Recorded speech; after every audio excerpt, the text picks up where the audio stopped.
नमस्कार दोस्तों, best learning YouTube channel में आपका स्वागत है।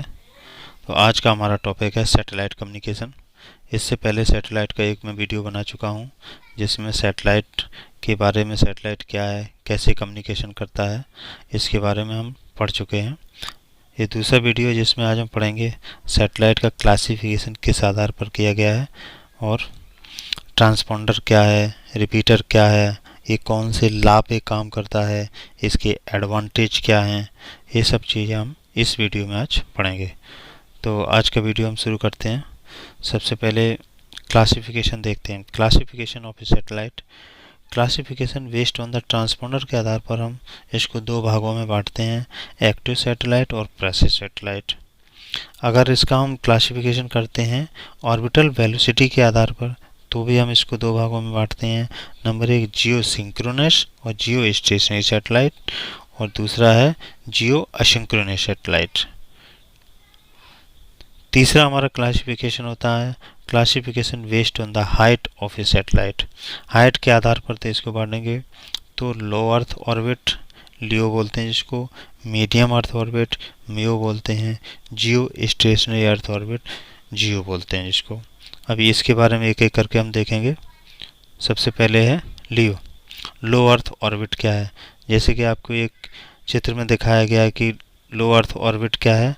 ये पृथ्वी के जो है सबसे नज़दीकी ऑर्बिट होती है, पृथ्वी के सबसे नज़दीक की ऑर्बिट है, और इसकी जो पृथ्वी से दूरी है 800 से 1200 किलोमीटर है। ज़मीन की सतह से 800 से 1200 किलोमीटर है। Satellite being close to the earth. Satellite जो होते हैं वो ज़मीन के काफ़ी पास में रहते हैं। It must travel very fast. ये बहुत जो लियो में घूमते हैं वो फास्ट, उनकी वेलोसिटी काफ़ी ज़्यादा होती है। To avoid being pulled out its orbit by the earth gravity and crashing into the earth. Next आता है हमारा medium earth orbit. Medium earth orbit क्या है? It is oval orbit instead of making the circle around the earth. यह क्या, जैसे आपको दिखाया जा रहा है इसमें ग्राफ में क्या है, मियो अर्थ ऑर्बिट जो क्या है ओवल अर्थ ऑर्बिट है, ठीक है। सर्कल की बजाय लियो क्या है, सर्कल में थी, ये क्या है ओवल है। लार्जर देन द लियो, और लियो से बड़ी होती है। It stay site of ground station longer time और द लियो से इसमें ज़्यादा टाइम लगता है देखने में। मीडियम अर्थ ऑर्बिट जो है 8000 से 12000 किलोमीटर की ऊंचाई पर होती है। पृथ्वी से इसकी ऊंचाई जो है 8000 से 12000 किलोमीटर तक होती है। अभी बात करेंगे जियो के बारे में। जियो स्टेशनरी अर्थ ऑर्बिट क्या है? It is an it's known as क्या है, इक्विलेटरल ऑर्बिट। इसको हम इक्विलेटरल ऑर्बिट भी कहते हैं। It is a horizontal orbit along the equilateral. यह भूमध्य रेखा के क्या इक्विलेट मतलब हॉरिजॉन्टल होती है, भूमध्य रेखा इक्वेटर के हॉरिजॉन्टल होती है। एट द अल्टीट्यूड, और इसकी जो ऊंचाई है वो 36,000 किलोमीटर है। At this altitude location satellite angular velocity is the same that of the earth rotation on X axis. Earth के इक्वल टू होती है, अर्थ जो अपने एक्सिस पे घूमती है उसकी जो है इसकी वेलोसिटी क्या है, इसकी वेलोसिटी जो इक्वल टू होती है। In this orbit satellite appears stationary. इस ऑर्बिट में क्या है, सैटेलाइट कैसे देखें, स्टेशनरी स्थिर दिखाई देते हैं। To an observer on the earth, जो ज़मीन से देखता है, जो भी ऑब्जर्व कर रहा है उसको क्या है स्टेशनरी, बिल्कुल स्थिर दिखाई देते हैं। नेक्स्ट अभी एप्लीकेशन क्या क्या है, सैटेलाइट की एप्लीकेशन के बारे में पढ़ेंगे। Application wide area network communication होता है। वेदर फॉरकास्टिंग में इसका यूज करते हैं। टेलीविज़न ब्रॉडकास्टिंग में यूज करते हैं। अमेचर रेडियो कम्युनिकेशन में भी इसका यूज किया जाता है, और जीपीएस सिस्टम में भी इसका यूज करते हैं।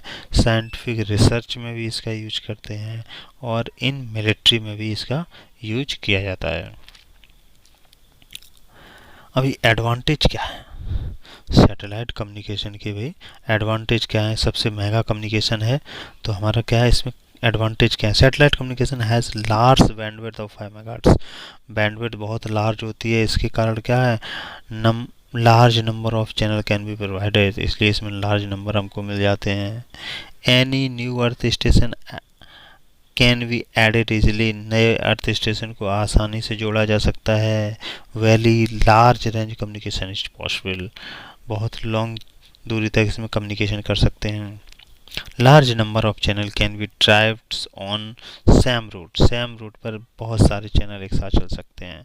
नो रिपीटर स्टेशन रिक्वायर्ड, कोई रिपीटर स्टेशन की ज़रूरत नहीं होती है।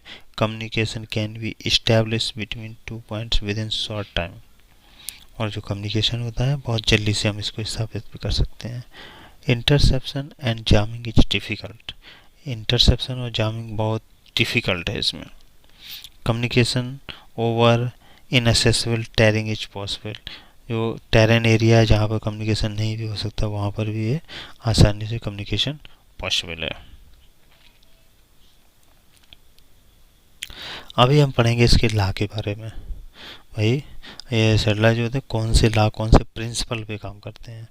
तो orbital motion of the satellite जो है गवर्न्ड बाय केपलर्स लॉ, इसका मोशंस जो है वो 3 लॉ पे, केपलर्स के 3 लॉ होते हैं। Kepler's law of planetary motion के 3 लॉ हैं। नंबर 1 है लॉ ऑफ ऑर्बिट, दूसरा है लॉ ऑफ एरिया, तीसरा है लॉ ऑफ पीरियड। ठीक है, तो इसके बारे में अभी हम ब्रीफ में देखेंगे। ये 3 जैसे कि आपको इसका एक्सिस इसमें दिखाया गया है, ये जो सेमी मेजर एक्सिस है नीचे जो ए से डिनोट करते हैं, और जो टाइम पीरियड है तीसरे लॉ में टी स्क्वायर समानुपाती ए क्यू दिया गया है। तो t square equal to 4 pi square बटे जी एम ए क्यू। ठीक है, इसको हम आगे नेक्स्ट टाइम देखते हैं। सबसे पहला जो हमने ऑर्बिटल तो orbit of the satellite is an ellipse, satellite की ऑर्बिट क्या है, एलिप्स है, with the centre of the earth at one focus. Centre, earth के सेंटर से एक वन फोकस से देखने से इसकी ऑर्बिट क्या है, एलिप्स दिखाई देती है। दूसरा जो लॉ आता है हमारा, line joining the centre of the earth and satellite.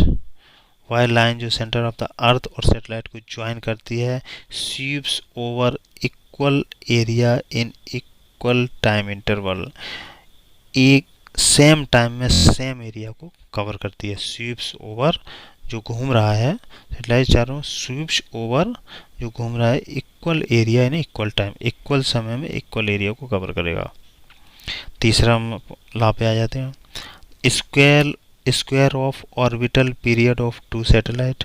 2 satellite का ऑर्बिटल पीरियड हमने क्या माना था, टी, तो क्या हो जाएगा, स्क्वायर है तो टी स्क्वायर हो जाएगा। Have the same ratio as the cube of the their mean distance, और जिसके बीच की दूरी हमने क्या है उसका क्यूब लेना है, जो हमने पिछले यदि ए थी तो ए क्यूब हो जाएगा। From the centre of the earth, पृथ्वी के सेंटर से लेनी है। इस प्रकार हमारे केपलर्स के तीनों लॉ यहीं पे खत्म होते हैं। नेक्स्ट टाइम देखते हैं स्पेस सेगमेंट और ट्रांसपोंडर के बारे में भी पढ़ेंगे। ट्रांसपोंडर क्या है, ट्रांसपोंडर ये इक्विपमेंट है एट द सैटेलाइट विच क्या करता है, receives a signal, process it and then transmit at the different frequency. Each transponder has a bandwidth of 500 megahertz. अथवा ऐसे भी हम बोल सकते हैं कि transmitter oblique receiver combination of a satellite, satellite में भी ट्रांसमीटर रिसीवर का जो कॉम्बिनेशन है इज नोन एज ट्रांसपोंडर, उसको हम ट्रांसपोंडर कहते हैं। इसकी ब्लॉक डायग्राम के बारे में हम देखेंगे। Block diagram of A transponder, transponder का ब्लॉक डायग्राम क्या है, कोई भी सिग्नल क्या है हमारा अर्थ स्टेशन से अपलिंक फ्रिक्वेंसी के द्वारा आता है। कोई भी सिग्नल जो है अर्थ स्टेशन से वो कहाँ आएगा, अपलिंक फ्रिक्वेंसी के द्वारा हमारा रिसीविंग सेक्शन में आएगा। ट्रांसपोंडर के रिसीविंग सेक्शन में आएगा वो सिग्नल क्या है, फिल्टर के द्वारा रिसीव किया जाएगा। रिसीव होने के बाद ये सिग्नल क्या काफ़ी कमजोर वीक हो जाता है, एटन्यूएशन हो जाता है, इससे क्या प्री एम्पलीफायर में जाएगा। एम्पलीफाई होके ये सिग्नल क्या डाउन कन्वर्टर, यानी डाउन कन्वर्टर का काम क्या हाई अपलिंक जो फ्रिक्वेंसी है उसको क्या डाउनलिंक फ्रिक्वेंसी में चेंज करना। ये करके फिर ये सिग्नल थोड़ा वीक हो जाता है तो ये ट्रांसमिटर सेक्शन में जाएगा, हायर पावर एम्पलीफायर में जाता है, वहाँ से सिग्नल को एम्पलीफाई किया जाता है, फिर दोबारा ये फिल्टर से होते हुए डाउनलिंक फ्रिक्वेंसी के द्वारा दोबारा ग्राउंड स्टेशन को भेज दिया जाता है। Transponder is the most important sub system of satellite and work as a relay और रिपीटर की तरह काम करता है। It is also known as satellite channel, इसको सैटेलाइट चैनल भी बोलते हैं। Transponder receive uplink signal, amplify and process it, converts the uplink frequency into downlink frequency and again amplify it and transmit to the satellite earth station। अभी हम ground segment के बारे में या सैटेलाइट अर्थ स्टेशन के बारे में पढ़ेंगे। और सैटेलाइट अर्थ स्टेशन में कहाँ कहाँ भाई ट्रांसमीटर और रिसीवर दोनों सेक्शन होते हैं। तो ट्रांसमीटर सेक्शन क्या करेगा, रिसीवर सेक्शन क्या करेगा, इसके बारे में पढ़ते हैं। ट्रांसमीटर का काम है क्या, बेसबैंड सिग्नल प्राप्त करेगा, कहाँ, किसी टेरेस्ट्रियल नेटवर्क से प्राप्त करेगा और इसको प्रोसेस करेगा। इसमें प्रोसेस क्या होगी, इनकोडिंग होगा, मॉड्यूलेशन होगा, and converted the uplink frequency and transmit to the communication satellite कर देगा। और रिसीवर क्या काम करेगा, the signal receive at the earth station from the satellite and amplify in LNA baseband signal which is then send to the user through the terrestrial network. इसका हम block diagram देखते हैं। ब्लॉक डायग्राम में क्या है, baseband signal कोई भी हमारा रिसीव होकर कहाँ पर आ रहा है, इनकोडर में आ रहा है। कोई भी हमारा बेसबैंड सिग्नल कहाँ पर आ रहा है, इनकोडर में। कौन से सेक्शन में, ट्रांसमीटर सेक्शन में आ रहा है। इनकोडर क्या करेगा, error correction with in order to the minimise the bit error rate, bit error rate को मिनिमाइज कर देगा। ठीक है, फिर क्या कहेगा, इफ़ इसमें क्या है, IF क्या होगा, if IS is 70 megahertz that bandwidth 36 megahertz होगी। यदि IF ये 140 मेगाहर्ट्ज यूज करता है तो बैंडविड्थ क्या है, 54 मेगाहर्ट्ज होगी। फिर इसके बाद में ये मॉडुलेट होगा, मॉडुलेट होने के बाद ये सिग्नल क्या है, IF सिग्नल निकलेगा, IF सिग्नल अप कन्वर्टर में जाएगा। अप कन्वर्टर में जाके क्या फ्रिक्वेंसी कन्वर्जन होगा, मॉडुलेटेड सिग्नल का तो हायर फ्रिक्वेंसी में कन्वर्ट करेगा और हाई पावर एम्पलीफाई लगा के फिल्टर्स के द्वारा एंटीना हो जाएगा। फिर दूसरा जो रिसीव सिग्नल है वो रिसीवर सेक्शन में आएगा। रिसीवर सेक्शन में क्या होता है, ये सेक्शन सबसे पहले सिग्नल फिल्टर से होते हुए LNA में आएगा। LNA में क्या होगा, during reception of the earth station antenna receives downlink signal, this is the low level का होगा, मॉडुलेटेड RF सिग्नल होगा। The receive signal will having less signal strength, बहुत कम होती है। So in order to amplify this signal by the low noise amplifier, low noise amplifier के द्वारा इसको improve करेगा। There is an the improvements in signal to the noise ratio value, ये signal यहाँ से होते हुए कहाँ, डाउन कन्वर्टर में जा रहा है। डाउन कन्वर्टर क्या है, in the satellite system the IF can be chosen as 70 megahertz by using transponder having the bandwidth 36 megahertz. Similarly if can IF अगर यूज कर रहा है 140 मेगाहर्ट्ज तो बैंडविड्थ उसी प्रकार using the transponder having the bandwidth either 54 या 72 megahertz को use करेगा।